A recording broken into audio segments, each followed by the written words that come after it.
A pale and bloody arm flails in the air. The hand can grab nothing. The hand will grab nothing. Even if it could, it is too fearful a thought. It longs for escape, yearns for it. But if it is only going to break in the end, what is the purpose of obtaining it? A poem of wayward imprisonment. The woman's bloody hand holds a knife. Her finger notes the light sensation of blade against bone. It is so very familiar. This feeling, one honed to a science while taking countless lives, is the sensation of death. Her life has been spent with a blade in her hands, and she does not intend to fail now. She puts pressure on her middle and ring fingers, while the rest curl tightly around the hilt, almost as if they are drawing in the death she senses. The bones will separate, the head will fall. Hang on. Woman and blade alike pause at the voice. The voice, high in tone like a ringing bell, continued. Leave the head. With mackerel, you don't take the head off until you're ready to remove the rest of the guts. The woman with the knife replies with a question. And what of the bones? It's okay to cut those, but don't separate it entirely. Cooking is very different from killing, muses the woman. Yeah, I suppose it would be, replies the speaker. They giggle slightly while imparting this bit of wisdom. The setting sun floods the room with persimmon light. It is a small interval between the sweltering summer and the coolness of autumn. The sun flees the world earlier each day. And as the day takes its leave, night stretches out greedy fingers to reclaim what was stolen in the dawn. The speaker continues. Once you've taken out the innards, you can move on to the bloodline. Bloodline? The woman stands, knife in hand, and awaits an answer. She typically wielded her blade on a battlefield, not in a kitchen, and is unable to find a comfortable grip on the paring knife. Apparently it's muscle. See the dark red parts there? The bloodline. An apt name. A girl of about 16, the speaker, peers over the shoulder of the woman with the knife and smiles, her long hair fluttering. Does my cooking amuse you? Asks the woman. She stares at the cutting board as she says it, but her annoyance is clear. It is cute to see someone who's so cool in a fight have trouble with a mackerel. The girl grins as she says this, lighting up the room. Ashamed, the woman looks away. This only serves to delight the girl all the more. I'm obviously no expert, says the woman. I did not grow up doing such things. Yeah, well, I'd never done it either until that day. The woman knows this well. With nothing to say in return, she falls to silence. That day, the two of them know exactly what this means. 5 years ago, early summer. Heavy rain blanketed the sky. It was the day the assassin met the girl, her target. She was going to take her life, as she had countless others. The girl was ready to die. Perhaps she even sought it. But the woman did not kill her. Call it a whim. But that day, that whim had brought them to where they are now. Theirs is a relationship forged in checkered fate. They had both cast aside their own lives to form this new one, where each day stretches out in quiet solitude. In the distance, a cricket begins to stir. "Hey, I'm sorry," says the girl. "I shouldn't have teased you. You're the only one who actually works around here anyway, so thank you. I really appreciate it." The woman turns to look over her shoulder at her young companion. "Flattery will get you nowhere." Turning away once more, she utters a weak protest. But the girl knows this action is an admittance of defeat, and her radiant smile lights up anew. "Enough foolishness. Tell me what to do with this creature." "Well, you took the bloodline out, so now you have to wash it." The woman nods, picks the fish up off the cutting board, and dips it into a pail of cool water. Blood seeps out of the mackerel, staining the water a faint red.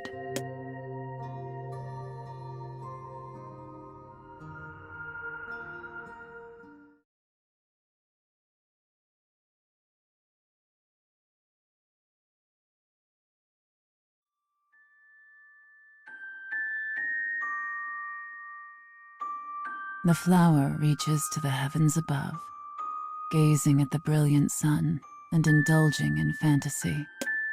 It will do so until the time comes that it blackens and withers, finally learning that it will never reach the sky. Petals unfurl, grasping delicate fingers. People fear such honest desire. We are scared to even desire at all. A poem of forgotten imprisonment. The woman looks at the fillet in her hand. Making cuts and inserting salt seems like a method of torture. There are no deep feelings or regrets behind the words. She says them as simply as someone passing the time of day. The girl, however, is taken aback. Well, sure, but mackerel's a bluefish, so you have to get the smell out. She is attempting to teach the woman a dish called mackerel miso. It is not a particularly difficult dish to make, and perfect for teaching someone how to handle fish. This is why the girl selected it. Now we let it rest, correct? She confirms each step of the process with the girl. They had divided responsibilities since they began living together. The woman has learned well her young charge's skill in the kitchen. Yep, once the salt gets in there, it'll draw out the moisture. But the girl has not always been skilled at cooking. It was a task she threw herself into after meeting the woman, and her first few years were littered with failed attempts. But now, 5 years later, she has acquired much culinary skill. This is both a testament to her hard work and proof of the time the two of them have spent together. Then, removing the moisture also takes away the smell? You got it. Oh, and we're also going to parboil it, so might as well get the water ready in the meantime. The girl pauses and knits her fingers together, looking at the woman shyly. So, have you ever actually done that? The woman's earlier comment is clearly still weighing on her. Torture, you mean? Not really. Oh, well, that's good. Killing was my job.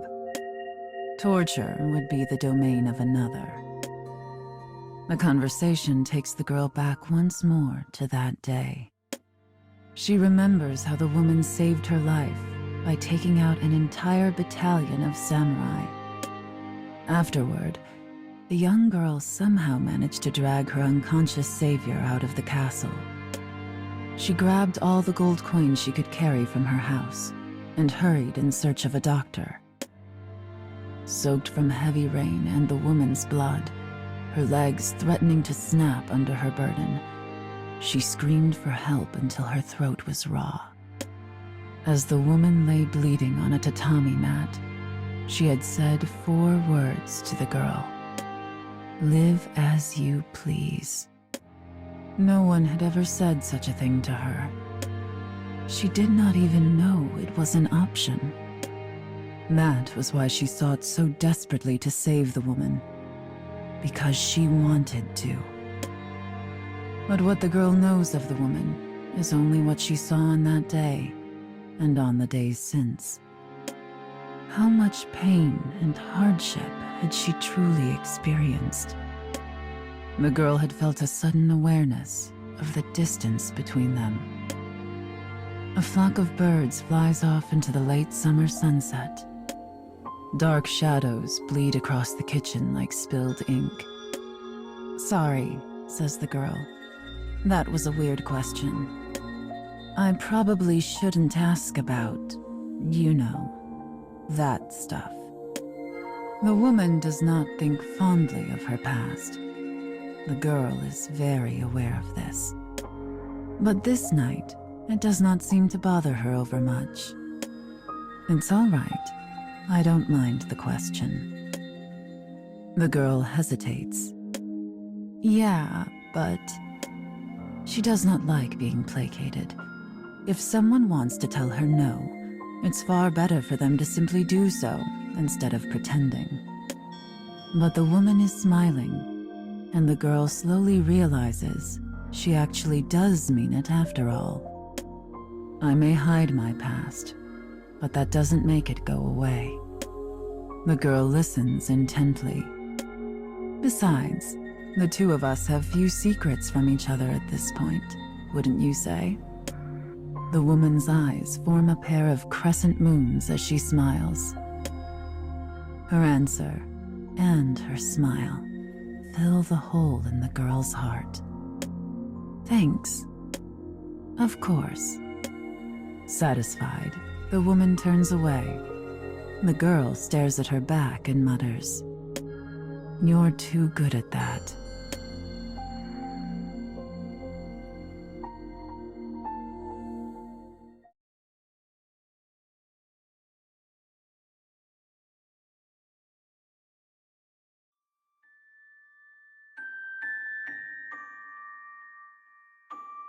Some say a flower is most beautiful when its petals begin to fall. Yet death is inevitable and holds no value in itself. We reach out our hands, seeking beauty, but obtaining it can be a difficult thing, and the quest often shows us our limits. It is not but delusion to recall failures to reach beauty as having been beautiful themselves. Thus does humanity continue to err in order to console itself. A poem of melded imprisonment. As the sun sinks below the horizon, hints of night begin to draw over the land. More crickets strike up a chorus in anticipation of the moon. Soon, another sound joins them in harmony. The girl cocks her head as she stirs the pot. "Those are giant katydids." "You certainly know this land," replies the woman. She is busy rubbing the sliced skin of the mackerel to remove the oil. "Yeah, I just read about them in a book." "Ah, yes. You've acquired quite a collection of used books." The two of them live near a forest that is some distance from the closest town. Both due to lack of other diversions, and because of her own passion for reading, the girl was often seen passing the time with book in hand. "Just doing some studying. I've been thinking it's about time I looked for work." The girl smiles brightly. That's how it usually goes, is it?" There is a tinge of sadness to the woman's response. The woman had been working from before the age the girl is now. She killed her first man when she was not even 10. But murder is the only work she knows.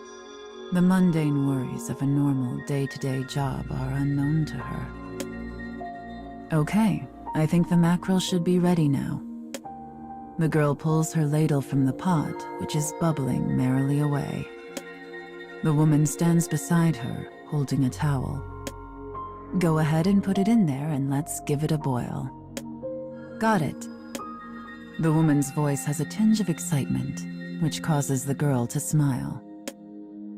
Wielding a large pair of cooking chopsticks even more uncomfortably than she did the knife, she manages to transfer the fillet to the pot. Make sure to put the skin face up. Like this? Yup. Now throw some ginger in there and put the lid on. The woman follows the girl's instructions with awkward movements. But the dexterity of her fingers is cause for wonder.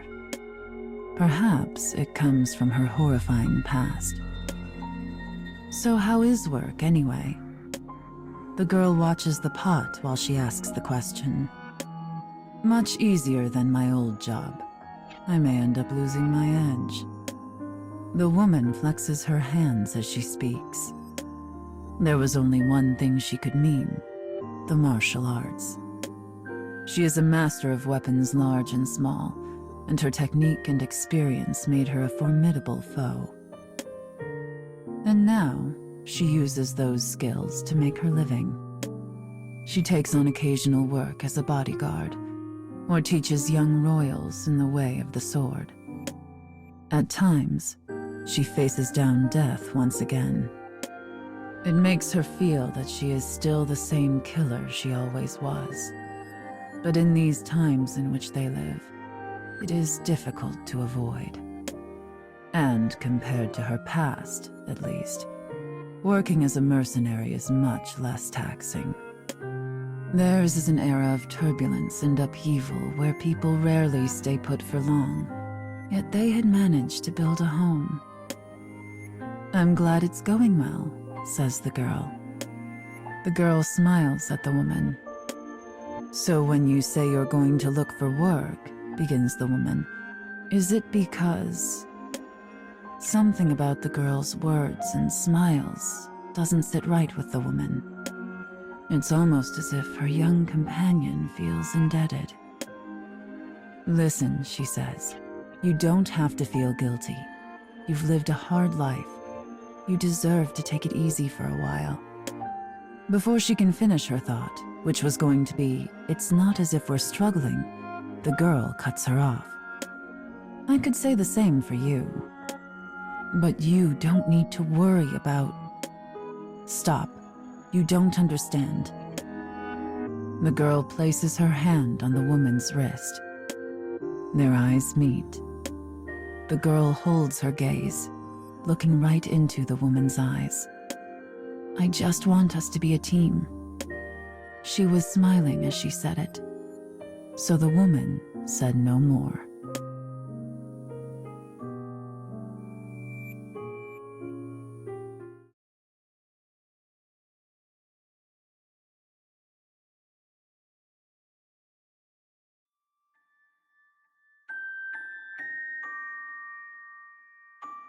One earns many scars over a long life. There is much we learn, and much we regret, and none of us emerge unscathed. So long as we live, our scars continue to grow. Those who surrender to this truth eventually find themselves merely going through the motions of reaching out their arms. For the hand of an empty husk has no will to grasp anything. The reason flowers look so beautiful in our eyes. Sorry, is this done? The woman's voice breaks the silence as the girl dishes up spoonfuls of rice into bowls. Black night mingles with shades of azure, light purple, and crimson. The clouds in the west are dark, those in the east, light. The sky is a complicated palette, waiting for the upcoming darkness to sort itself. The setting sun turns mountains and trees into silhouettes. It sure is. Time to chow down. The girl answers the question in a firm voice, as if to emphasize they have finished. Nice. It looks delicious. Though she did have the girl's help. This was her first time having cooked a meal herself. Her eyes sparkled just as much as the girl's. The girl takes up some tableware and passes it to the woman. Well, you're the chef here. Time to serve up your creation. Is there a particular way it should be served? It's just a single dish of one type of food, and we're the only ones eating, so I guess it doesn't really matter. Using the ladle, she gently scoops up a portion of the well-boiled mackerel and places it onto the plates. She pours more of the broth over them and sprinkles chopped green onion on top. The dish is complete. The woman gazes at her plate as if truly moved. The scent of miso and ginger causes her stomach to rumble. It's getting pretty dark, so let's hurry up and eat. I've already set up the rest. As she talks, the girl carries the rice bowls and her plate to the living room. The woman follows, carrying her own plate. They arrange themselves on cushions and press their palms together in thanks. "Time to eat," cries the girl. "Time to eat indeed," replies the woman. Rice bowl in hand, the girl asks the woman a question. "Hey, so what made you want to cook today?" Though she had chosen the dish and provided instruction, it had been the woman's idea for them to do so. While she had helped in the kitchen over the past 5 years, she had never once mentioned wanting to cook herself. "Oh, I don't know," says the woman as she nibbles her rice. "Work just finished up early today." "Well, that, and..." The rice seems to stick in her throat, but she forces it down. "This was something I used to see a lot. It was something she experienced back when she was an assassin. I would see families talking about what to have for dinner, or parents cooking with their children, or..." She trails off, lost in thought. She had witnessed these scenes as she passed 2 missions or from them, peering at happy families behind lamplit windows. And for a child who had never seen her own parents smile, it seemed a world almost impossibly out of reach. "I thought I would never have a life like that." The woman sighs softly. The girl sits quietly and listens.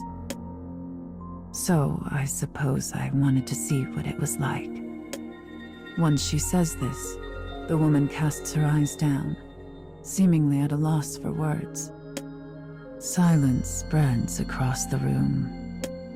If not for the cries of insects, time would have no meaning. More silence. Finally, the woman breaks it. "I just wanted to stand in a kitchen with someone like we did today." She smiles to hide her embarrassment, something the girl has never seen her do before. "I see," says the girl. Her reaction is neutral, expressing neither sympathy nor empathy. She then asks a single question. "So, how's the food you made yourself?" It is enough. They share a smile. Sweet, actually. More so than I thought it would be. The reason flowers look so beautiful in our eyes is because they do not know of surrender. Even with broken stems, they carry on. They look fearlessly toward the heavens, full of childlike wonder, until the moment their lives are snuffed out. And we are so envious of this, we find we must look away. A poem of eternal imprisonment.